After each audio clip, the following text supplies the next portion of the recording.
조현병 환자가 재가급여를 받고 있었어요.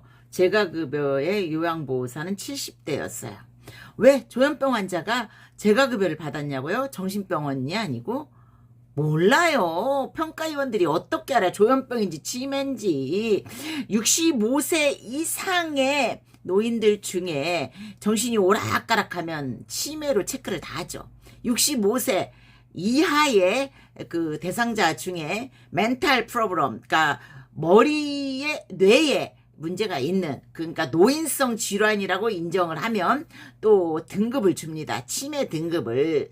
치매인지 정신병인지 한 번 보고 어떻게 알겠어요? 평가위원은 한 번 와서 평가를 하지 지속적으로 보는 게 아니잖아. 이 사람 조현병 정신과 진료 받았었어 해도 조현병이라고 딱 체크 안 해요. 그냥 약간 그 치매라고 해서 하여튼 멘탈 프로그램인가 봐. 조현병도 난 그것까지는 모르겠어.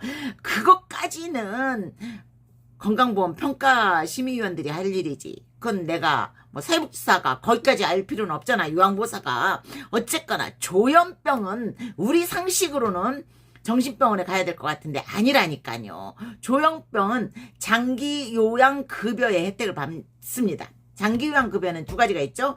재가 급여하고 시설급여가 있단 말이죠. 시설급여는 바로 요양시설에 들어가는 것이고, 재가급여는 집에서 도움을 받고 또 집에서 그 주야간 보호센터를 다니는 걸 재가급여라고 하지 않습니까?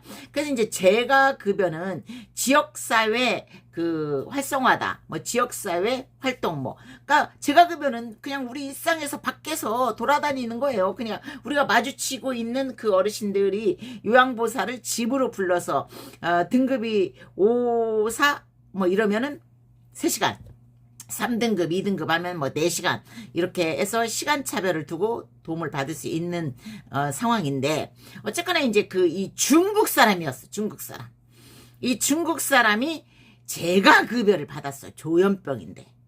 조현병 많아요. 요양원에도 조현병 많습니다. 치매인 줄 알지만 폭력성을 갖고 있어. 왜? 누가 날 공격하니까. 저 새끼가 날 평소에 죽이려고 해. 저 요양보호사가 나만 보면 괴롭혀. 이런 망상을 갖고 있어. 왜? 보이지 않는 것들이 보이니까. 그러니까 보이지 않는 시간에 요양보호사가 나타나서 나를 괴롭히거든. 그건 환상인데, 환각인데, 실체가 없는 건데 본인이 스스로 그렇게 생각하고 상을 만들어내는 거예요. 그래서 요양보호사가 아무도 없는 시간에 와서 막 날 죽이려고 해.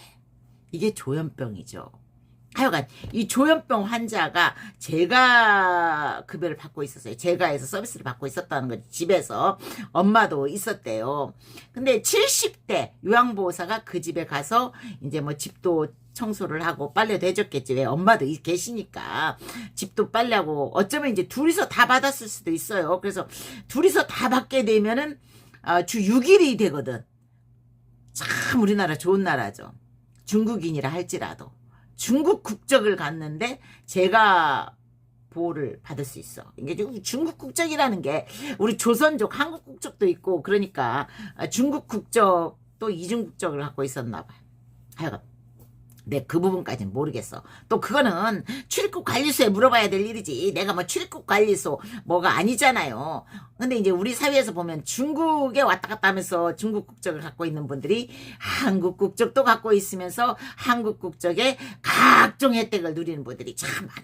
이런 말 요즘 잘못하면 잡혀간다면서요. 근데 사실을 말하니까 거기까지 내가 모른다고 말했어요. 나는 분명히 중국 국적이라고 뉴스에 나오니까.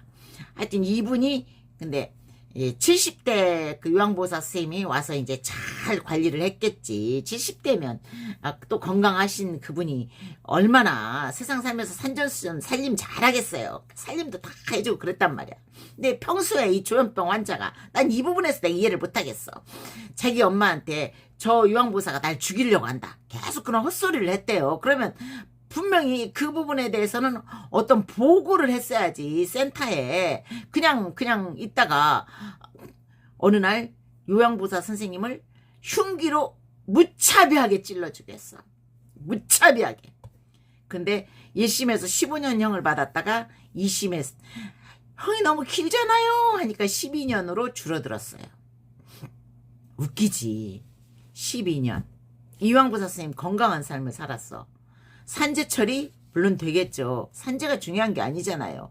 요양보호사를 하다가 누구한테 얻어맞거나 심지어는 목숨까지 잃을 수 있는 경우가 있더라는 이야기예요. 왜? 조현병과 치매를 구분하지 못하니까.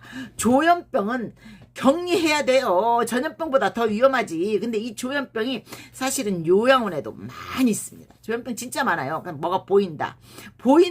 누가 날 공격하러 온다. 이런 경우는 거의 조현병인데, 조현병과 치매를 구분 못한다니까요. 물론 뭐 사회복지사나 뭐 시설장이나 뭐 이런 사람들, 간호사, 조무사, 간호조무사, 간호사 많으니까 이분들은 눈치를 채겠죠. 근데 돈이잖아. 돈과 연결이 돼 있기 때문에 저 사람 사실은 치매 아니고 조현병이야. 정신병원에 입원해야 돼. 정신병원에 입원했던 사람도 받아들이는 그게 현실인데, 심지어 요양원에 오신 그 어르신을 정신병원으로 다시 이송시키라라는 제안을 할 수 있을까요? 아닙니다. 그래서 요양원에서는 요양보호사 선생님과 조현병 환자, 치매라고 그렇게 평가된 조현병 환자하고 몸싸움을 벌이는 경우가 참 많아요. 이제 뭐 이 사람들이 난동을 피우면 요양보호사 선생님들이 나 혼자 안 돼, 너 혼자 안 된다고 나도 끼어들어서 이 어르신을 제압하려고 하겠죠. 아니면 윗선에 전화해야 되는데 윗선에서 니들끼리 왜 그것도 처리 못하냐라고 뭐라고 하겠죠.